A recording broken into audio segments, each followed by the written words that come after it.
રાજ્યમાં ભારે વરસાદ અને રેડ એલર્ટની સ્થિતિને ધ્યાનમાં રાખીને ગુજરાત આરોગ્ય વિભાગે સાવચેતીના ભાગરૂપે તૈયારીઓ તેજ કરી છે।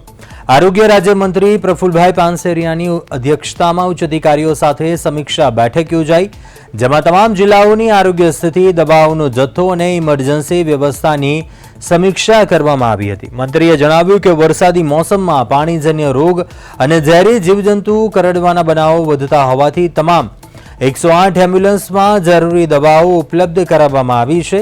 સાથે જ પીએચસી અને સીએચસી કેન્દ્રોમાંથી તાત્કાલિક દવા મળી રહે તેવી વ્યવસ્થા કરાઈ છે। અમરેલી, રાજુલા સહિત સૌરાષ્ટ્ર અને સુરત, નવસારી, વલસાડ જેવા વિસ્તારોમાં આરોગ્ય તંત્રને વિશેષ એલર્ટ રહેવા પણ સૂચના અપાઈ છે। તેમજ તમામ આરોગ્ય કેન્દ્રોમાં તબીબો, સ્ટાફને 24 કલાક સેવા માટે તૈયાર રાખવામાં આવ્યા છે।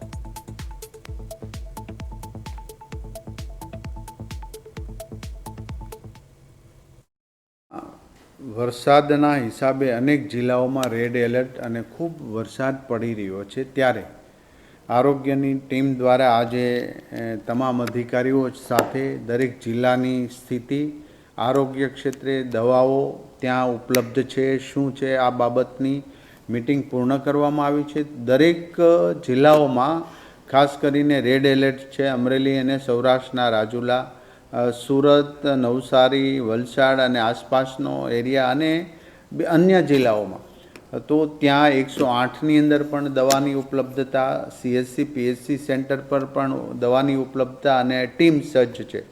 આ બધી જ બાબતો ગંભીરતાપૂર્વક રાજ્ય સરકારે લઈ અને ઘટતી સૂચના આપી દેવામાં આવી છે।